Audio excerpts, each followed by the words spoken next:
Em Filipenses 4, nós vamos ler do versículo 10 ao versículo 23. À medida que os irmãos forem encontrando, com toda a reverência, vamos ficar de pé para a leitura da palavra. Filipenses 4, de 10 em diante.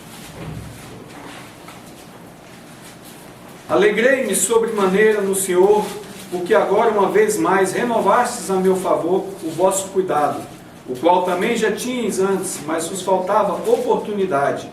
Digo isto não por causa de pobreza, porque aprendi a viver contente em toda e qualquer situação. Tanto sei estar humilhado, como também ser honrado. De tudo e em todas as circunstâncias já tenho experiência, tanto de fartura como de fome, assim de abundância como de escassez. Tudo posso naquele que me fortalece. Todavia fizestes bem associando-vos na minha tribulação. E sabei também vós, ó Filipenses, que no início do Evangelho, quando parti da Macedônia, nenhuma igreja se associou comigo no tocante a dar e receber, senão unicamente vós outros. Porque até para Tessalônica mandastes não somente uma vez, mas duas, o bastante para as minhas necessidades. Não que eu procure o donativo, mas o que realmente me interessa é o fruto que aumente o vosso crédito. Recebi tudo e tenho abundância. Estou suprido, desde que Epafrodito me passou às mãos o que me veio de vossa parte como aroma suave, como sacrifício aceitável e aprazível a Deus. E o meu Deus, segundo a sua riqueza em glória, há de suprir em Cristo Jesus cada um de vossas necessidades. Ora, a nosso Deus e Pai seja a glória pelos séculos dos séculos. Amém. Saudai cada um dos outros em Jesus Cristo. Os irmãos que se acham comigo vos saúdam. Todos os santos vos saúdam, especialmente os da casa de César. A graça do Senhor Jesus Cristo seja com o vosso espírito. Palavras do Senhor. Demos graças a Deus. Fechar os nossos olhos. Senhor, obrigado, Senhor, pela oportunidade a qual nos é concedida de ouvirmos a Tua palavra. Obrigado, Senhor, pela oportunidade de podermos ser exortados pela Tua palavra. Obrigado, Senhor, porque somos indignos. E assim que Tu fazes com amor, amor tal e qual nós não conhecemos. Alarga, Senhor, os nossos corações. Abre nossas mentes, Senhor, para que possamos ouvir o que Tu queres de nós. Obrigado por essa graça tão maravilhosa, por Cristo Jesus. Amém.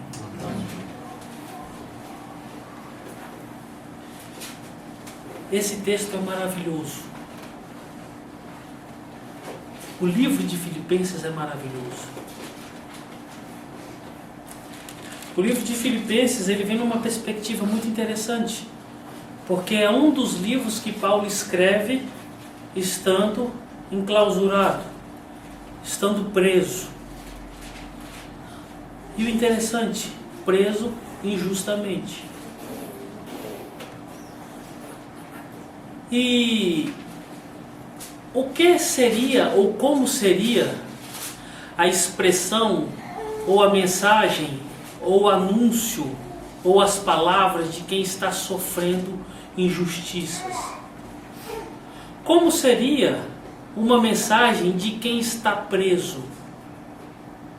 Eu já tive a oportunidade de pegar algumas cartas de alguns presidiários, e até interessante, ela vem batendo quase com a mesma forma com que Paulo vai crescendo, não nas palavras de revelação, mas assim na sua estrutura, o aprendizado, como está sendo sofrido aquele momento, as petições.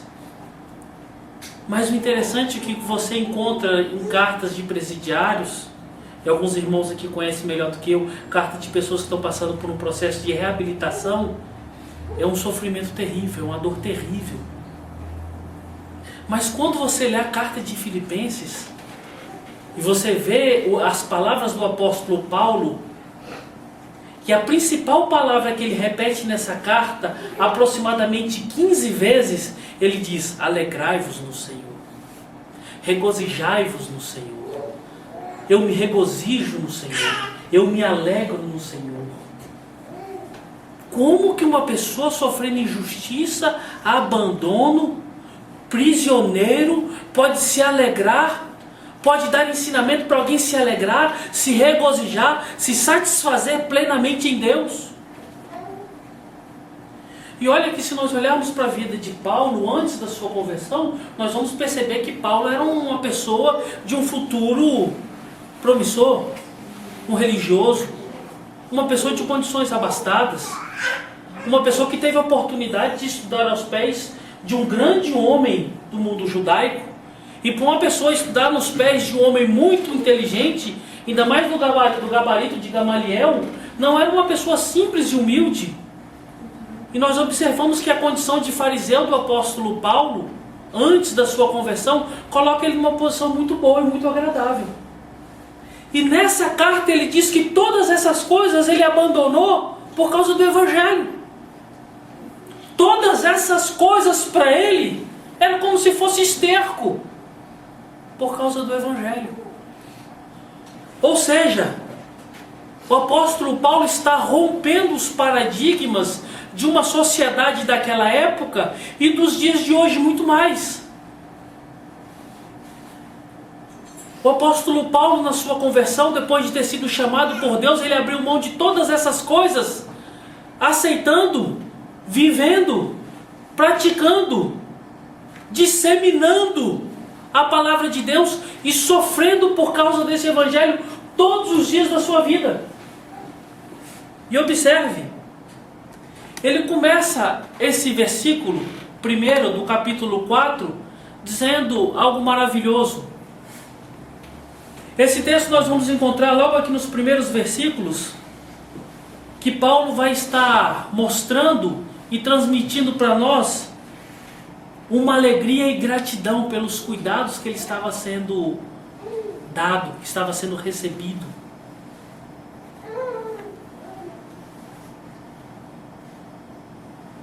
E logo no versículo 13, ele rompe com uma palavra, uma frase muito interessante, dizendo assim: tudo posso naquele que me fortalece. Quantos carros vocês viram com essa frase?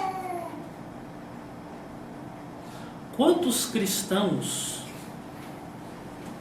vocês já ouviram falar essa frase? Quantos ímpios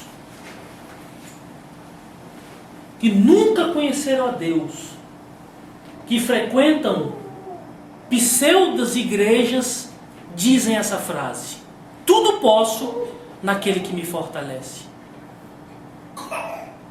O engraçado é que essa frase na nossa sociedade é um tudo posso naquele que me fortalece, voltado para o nosso conforto, voltado para as nossas conquistas, voltado para todo o impossível que Deus pode fazer por mim, voltado para tudo aquilo que eu posso conquistar e para tudo aquilo que eu tenho nas minhas mãos. É um tudo posso que não compartilha nada com ninguém. É um tudo posso de uma prosperidade pessoal, intransigente e unicista. É um tudo posso que se orgulha a mostrar os seus bens, as suas posses, as suas conquistas para todas as outras pessoas, para dizer: o meu Deus, no meu Deus, todas essas coisas eu tudo posso. No que você hoje pode dizer: tudo posso naquele que me fortalece? O que você pode? No contemporâneo de hoje, quais foram as conquistas que vocês conseguiram encontrar essa frase que está corroborando para você dizer: tudo posso naquele que me fortalece?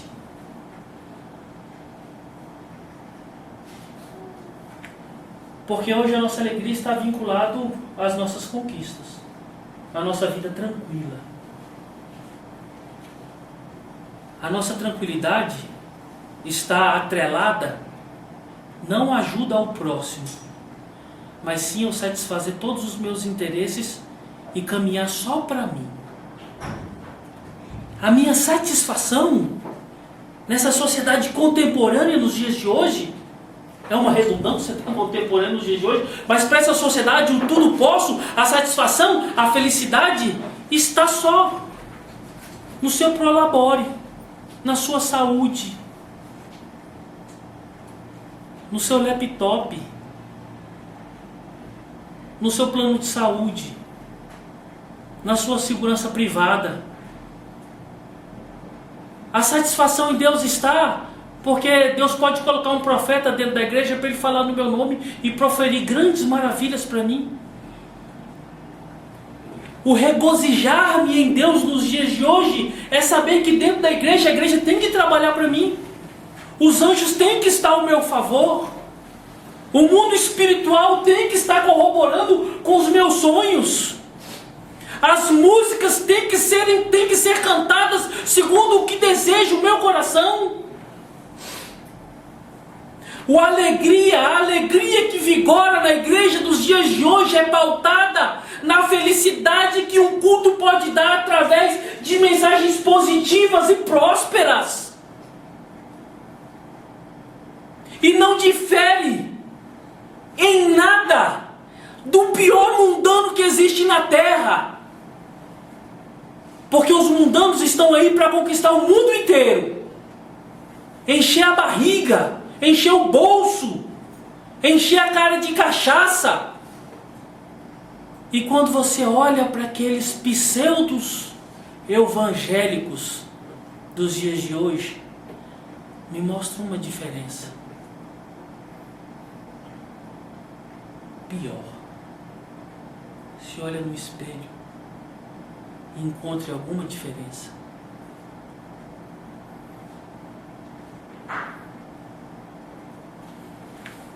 Tem gente que tem tudo dentro de casa. Tem gente que tem uma família estruturada. Tem gente que tem um bom emprego. Tem gente que não tem emprego, mas é sustentado por pai e por mãe. Tem gente que tem saúde. Tem gente que tem atributos que outras pessoas queriam ter. E quando você vai conversar com essa pessoa, você sai tão para baixo, que parece que você está conversando com a pessoa mais sofrida do planeta Terra. A vida da pessoa é uma desgraça.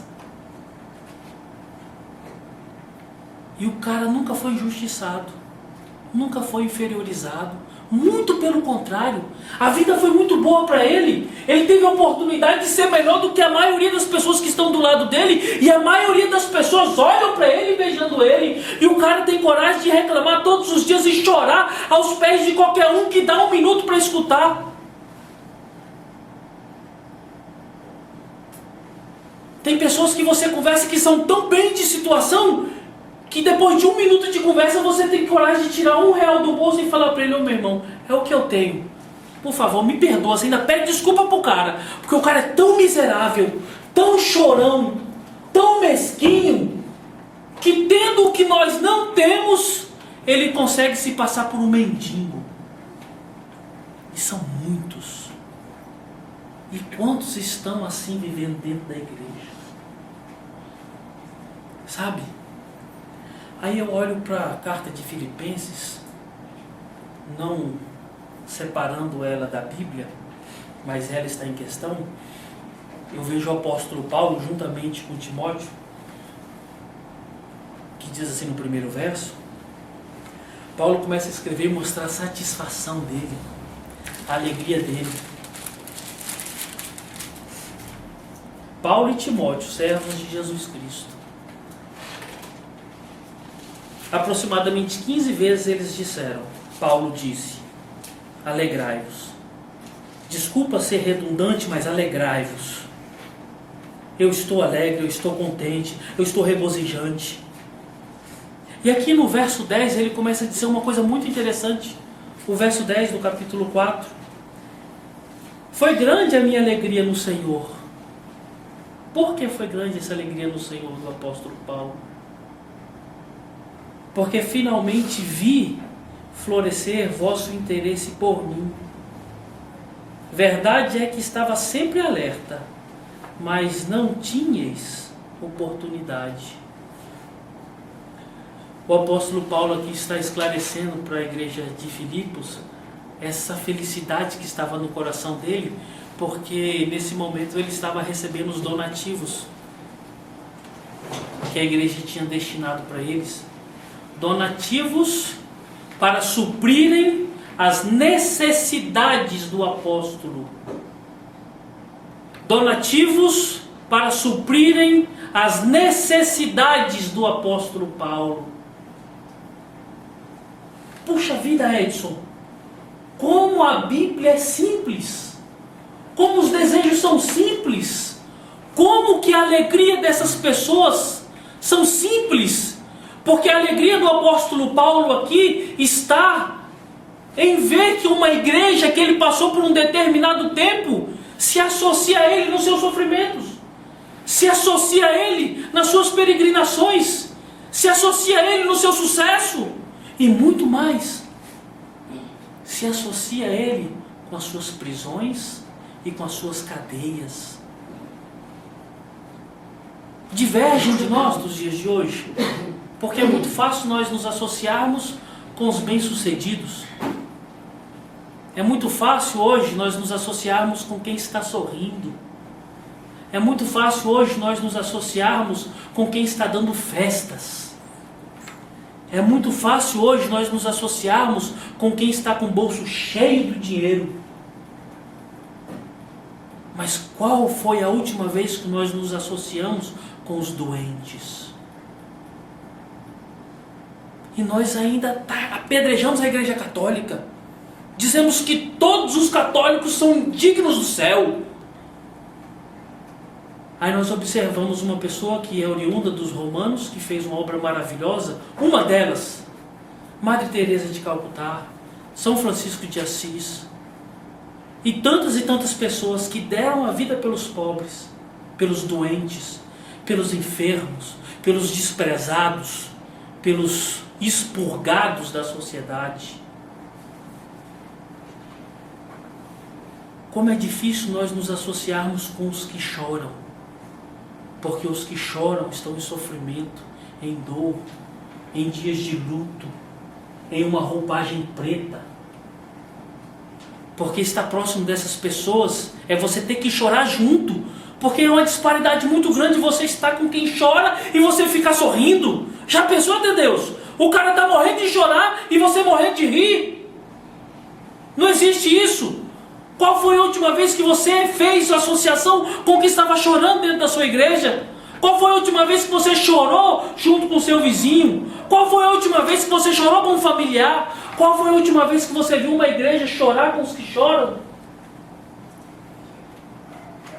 E hoje as igrejas, as pseudo-igrejas, dizem: meu irmão, como é que você vai ficar perto de um derrotado, perto de alguém que chora, perto de uma pessoa que está no fracasso? Quem fica com alguém que está no fracasso é fracassado. Quem fica com alguém que chora é outro chorão. Quem fica com alguém que é perdedor é perdedor. É mentira, irmãos.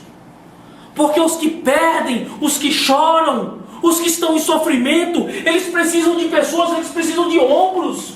E a igreja está aqui para ser ombro para essas pessoas.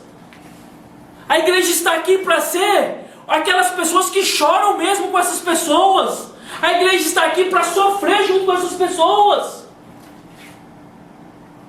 Mas essa missão foi esquecida há muitos anos. Aí a gente, como nas quartas-feiras nós vimos, o apóstolo Paulo ensinando de carne, uma coisa tão simples, e agora o apóstolo Paulo aqui novamente se alegrando com uma coisa tão simples: suprimento de necessidades. Ele se alegrou porque ele viu as suas necessidades supridas pela igreja. E quando você olha pelo contexto, Paulo se alegra por dois motivos. Primeiro, as suas necessidades estavam supridas.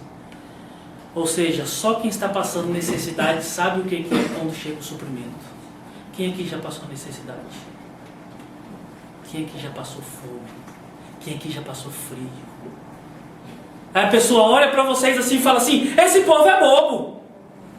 Esse povo não tem consciência das coisas de valor. Mas para quem está passando frio, é melhor uma coberta do que $1 milhão. Para quem está passando fome, é melhor um prato de comida do que uma oração bem pentecostal. Quem está com sede, é melhor um copo com água do que qualquer outra coisa do mundo. E o apóstolo Paulo se alegrou porque as necessidades dele estavam sendo supridas. Se as necessidades nos dias de hoje já são difíceis, já é difícil viver necessidade nos dias de hoje, imagina naquele tempo. Imagina ser um prisioneiro, imagina ser um injustiçado, imagina alguém que é malquisto pela maioria dos religiosos.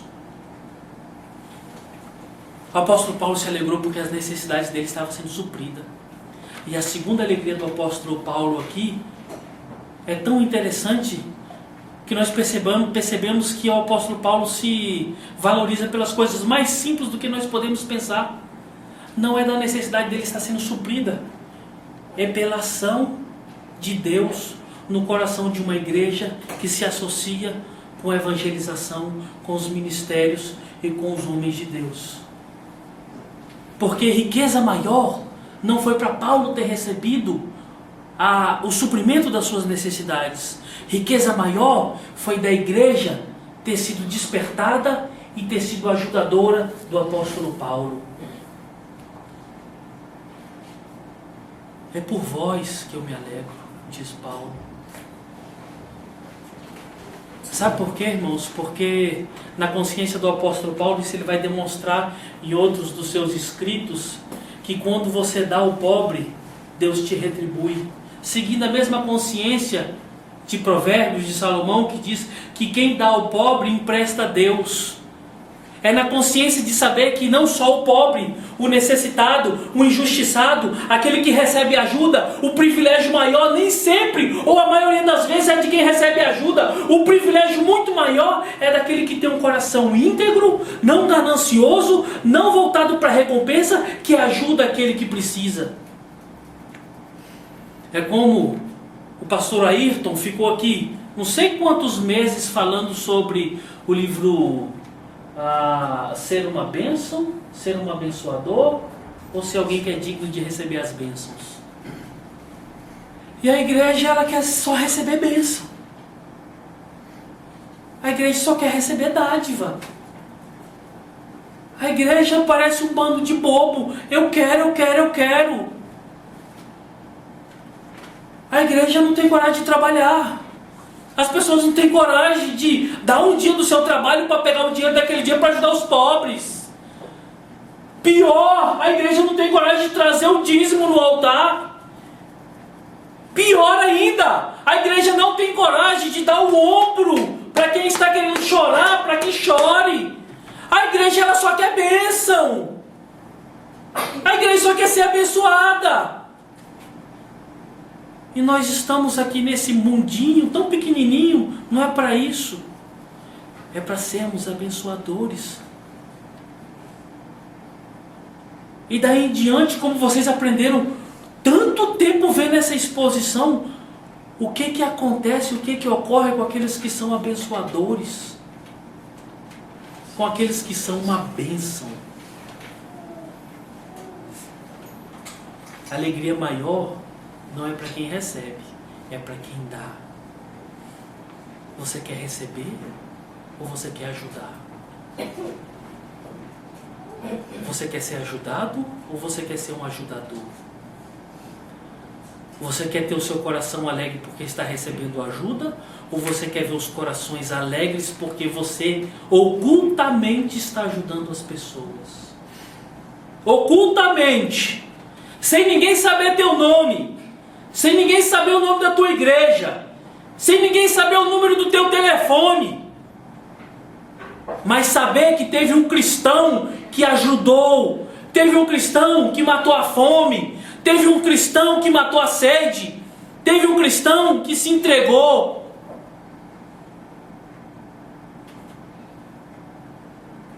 E a Bíblia, ela vai trabalhar nessa vertente todo momento. Ajuda. a grandiosidade e a valiosidade maior é para quem ajuda. E o apóstolo Paulo tinha essa consciência. Isso é para vocês. A minha alegria é saber que vocês estão compartilhando nos meus sofrimentos. E ele segue o texto dizendo: falo assim não por causa das minhas privações, pois aprendi a adaptar-me às necessidades.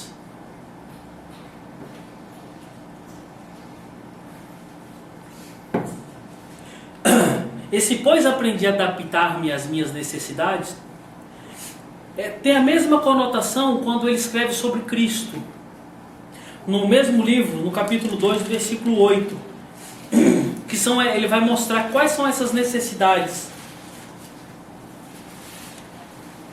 Capítulo 2, verso 8. Abaixou-se, tornando-se obediente até a morte de cruz.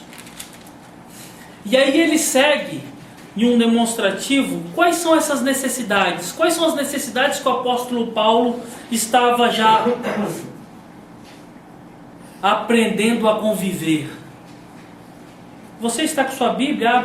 Abra em Atos capítulo 14, verso 19.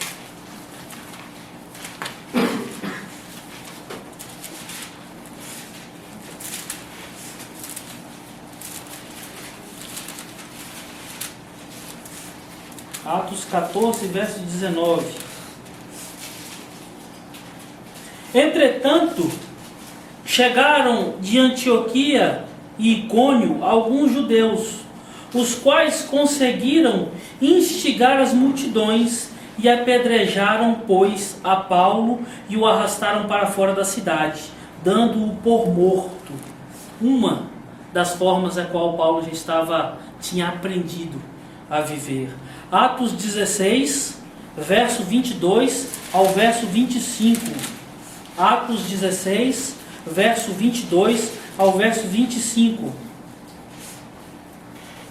Amotinando-se a multidão contra eles, os estratégos, depois de mandarem arrancar-lhes as vestes, ordenaram que fostes batidos com varas. Depois de lhes afligirem muitos golpes, lançaram-nos à prisão, recomendando ao carcereiros que os vigiasse com cuidado. Recebida a ordem, este o lançou à parte mais interna da prisão e prendeu-lhes os pés no cepo. Pela meia-noite, Paulo e Silas, em oração, cantavam os louvores a Deus, enquanto os outros presos os ouviram. Atos 17, 13. Atos 17, 13. Quando, porém, os judeus de Tessalônica souberam que também em Bereia tinha sido anunciada por Paulo a palavra de Deus, para lá igualmente se dirigiram para agitarem e perturbarem a multidão. 2 Coríntios, capítulo 3. Desculpa. Atos 20, verso 3. Minha letra é bonita demais, irmãos. Atos capítulo 20, verso 3.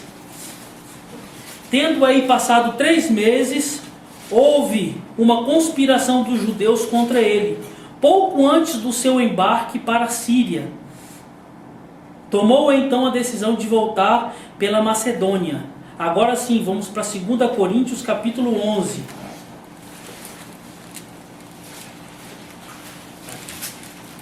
2 Coríntios, capítulo 11, verso 27 ao verso 33.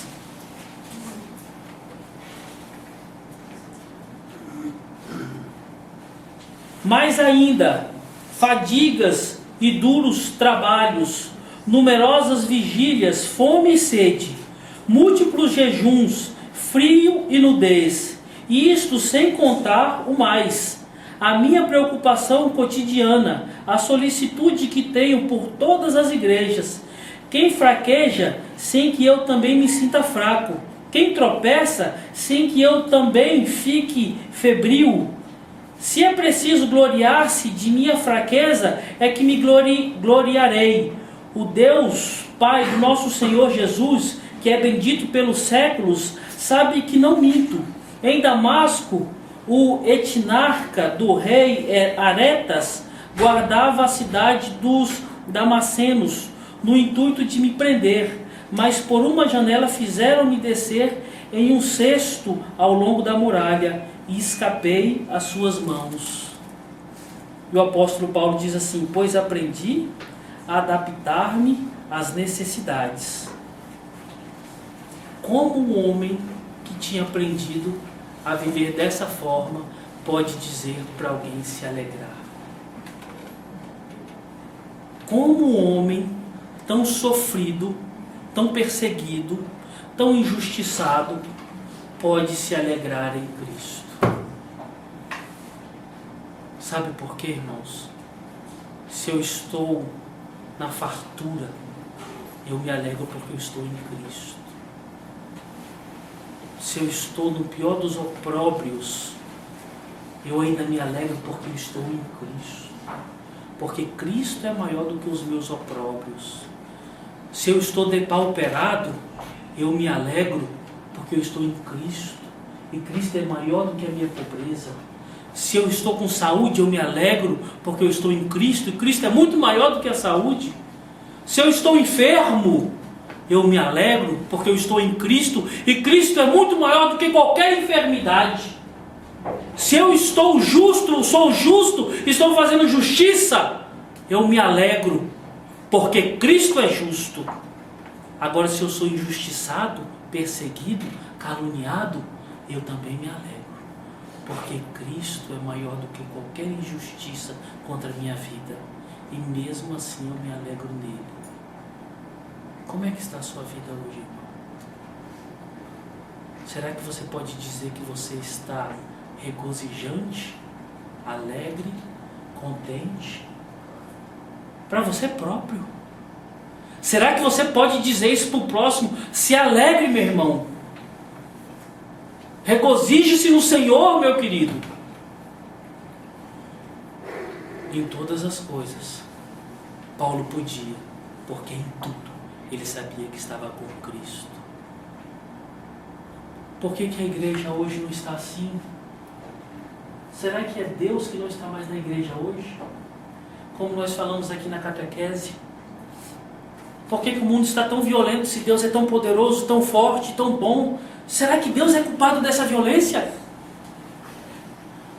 A igreja hoje já não tem mais escola bíblica. A igreja hoje já não tem mais ensino. A igreja hoje não tem mais catequese. A igreja hoje não tem mais culto. A igreja hoje só tem festa. A igreja hoje só tem campanhas. E para que a minha fé esteja viva no meu coração, o apóstolo Paulo fala que tem que ser pela ministração da palavra, porque a fé vem pelo ouvir a palavra, ouvir o evangelho de Deus. Não tem como eu crer em Deus vendo pornografia o dia inteiro. Não tem como eu acreditar nas maravilhas de Deus falando bobagem o dia inteiro. Não tem como eu ser um cristão verdadeiro sem vir para a igreja, sem orar, sem ler Bíblia, sem ter uma vida de oração, uma vida de piedade. O que passar disso, irmãos, o que não procede disso, o que não faz isso não é cristianismo. É mentira. É uma cópia, é um plágio muito fraco. Tem gente que não ora hoje mais. Tem gente que não lê Bíblia hoje mais. Aí não tem como se alegrar. O cristão hoje não jejua mais.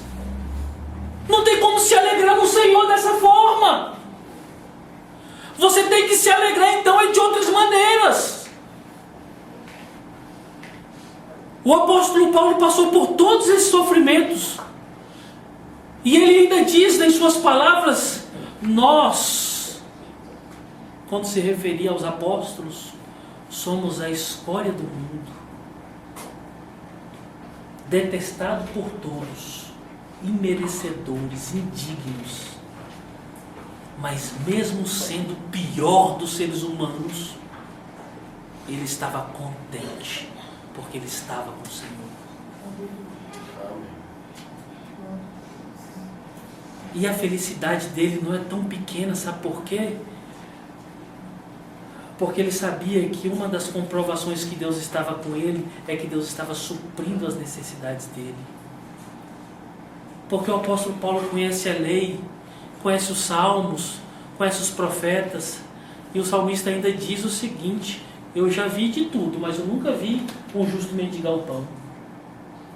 E o Paulo via a manifestação de Deus a ponto de trazer pão para ele dentro da prisão,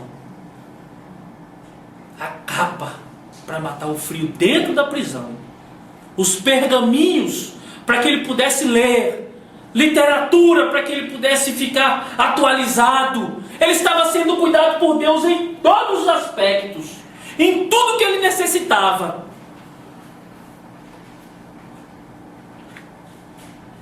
É nessas pequenas coisinhas, nessas pequenas atitudes, que nós percebemos que o nosso Deus é enorme, é maravilhoso, é santo, é perfeito, é o único Deus. Porque o nosso Deus ensina que nós só precisamos do simples, do básico, daquilo que é mais trivial, para que possamos ter uma vida digna de sermos chamados de cristãos. Nós precisamos de muito pouco para glorificar o nome de Deus. Nós não precisamos de todas essas coisas que a nossa mente está cauterizada para acreditarmos que nós necessitamos. Nós não precisamos de muito dinheiro, nós não precisamos de fama, nós não precisamos de posições elevadas, nós não precisamos conquistar uma mulher mais bonita do que a outra, nós não precisamos de corpos, de beldades, nós não precisamos de destaques, nós não precisamos de nada, nós não precisamos de nada que essa sociedade imunda oferece para nós. O que nós necessitamos é o zelo e o cuidado simples de Deus. É o cuidado mais simples possível de Deus. Porque o cuidado mais simples de Deus, Ele vai te dar o que você precisa, que você precisa de muito pouco para sobreviver. Tem gente que se mata 15 horas atrás do trabalho, 10 horas, 12 horas. Eu ainda o faço porque eu tenho obrigações. Mas eu olho e falo, meu Deus do céu, como eu queria estar fazendo tantas outras coisas. Tem gente que se mata para ganhar um salário maior, para conquistar, para ganhar mais dinheiro. Tem gente que se mata para ficar mais conhecido. Tem gente que perde a família por causa de uma aventura. Tem gente que perde a alma porque não quer sair do mundo. Tem gente que quer abraçar o diabo e fala que está andando com a Bíblia debaixo do braço. O que você precisa, meu querido? E eu te garanto que a sua necessidade não era maior do que as necessidades do apóstolo Paulo. As suas afrontas não eram maiores do que a que ele sofreu. E o seu abandono não é maior do que a que ele sofreu. Você precisa de muito pouco para se alegrar.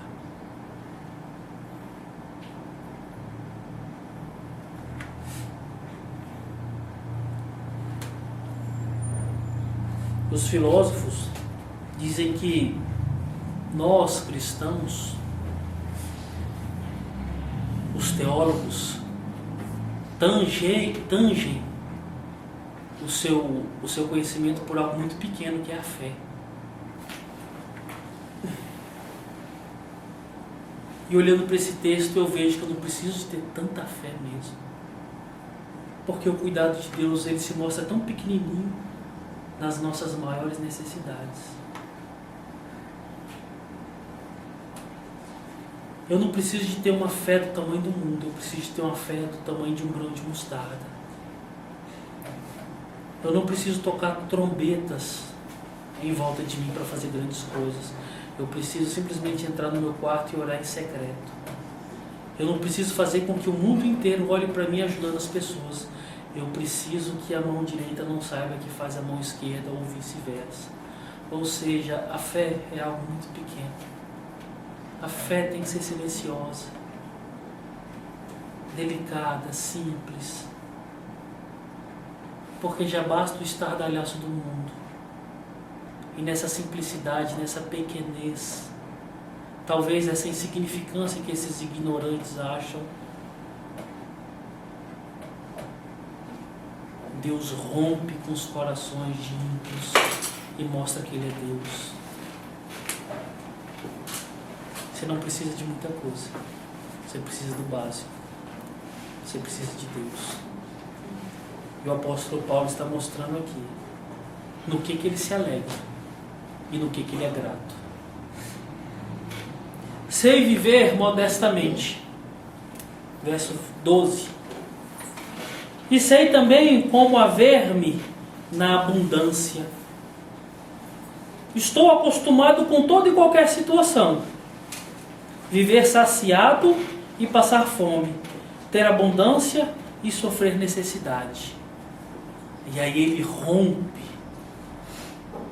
com o que nós não conseguimos compreender nos dias de hoje. Tudo posso naquele que me fortalece. Sem passar fome, porque na fome eu estou com Deus. Eu sei estar em abundância, porque na abundância eu não vou me gloriar, porque a abundância foi Deus que me deu. Sem passar sede, sem passar necessidade, sem estar sobre todas as pessoas, porque eu estou com Deus e tudo eu posso naquele que me fortalece. Tudo eu posso naquele que me fortalece. Tudo eu posso naquele que me fortalece. Está difícil, irmão? Espera, você pode. Porque quem está pelejando não é você, é o Senhor. A fome está apertando, tenha calma. Você pode. Quem te fortalece é Deus. Está em abundância, seja vigilante, porque a facilidade, a riqueza e a abundância fazem com que nós venhamos a nos esquecer de Deus. Mas lembre-se, se você está na abundância, você pode ficar lá, sem cair, porque quem te fortalece é Deus. E sabe o que é mais bonito desse texto? É que a ação ativa é a pessoa de Deus, a passiva é do apóstolo.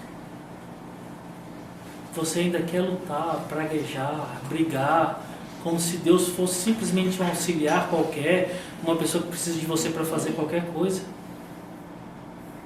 Lembre-se, você é a parte menor da história. A parte forte é Deus. Não é o seu braço forte que vai te dar vitória. É a misericórdia de Deus. Porque seu braço forte não pode mover uma palha. Não é a sua sabedoria, mesmo porque você não tem sabedoria nenhuma. Você não sabe nada. Sinceramente, você é um ignorante. Quem pode te dar vitória? O Senhor. Quem pode te sustentar nos momentos difíceis é o Senhor. Tudo nós podemos, porque Ele está conosco. Guarda essa palavra no seu coração. Tudo eu posso naquele que me fortalece. Vamos fechar os nossos olhos? Senhor Jesus, Senhor da glória, quantas coisas nós temos feito, Senhor, nesse momento de dificuldade, Pai. Correr para um lado, correr para o outro, chamar socorro, brigar, lutar. Estamos ficando descabelados, Senhor. Estamos perdendo a força, de tanta força que estamos fazendo. Nós estamos tentando fazer tudo, Senhor, mas não estamos conseguindo lograr êxito em nada. Ah, meu Pai, só ensina para os nossos corações que tudo nós podemos, porque é o Senhor que nos fortalece. Pacifica nosso coração, Senhor, no meio dessa guerra, dessa monstruosidade louca que se levantou contra nós.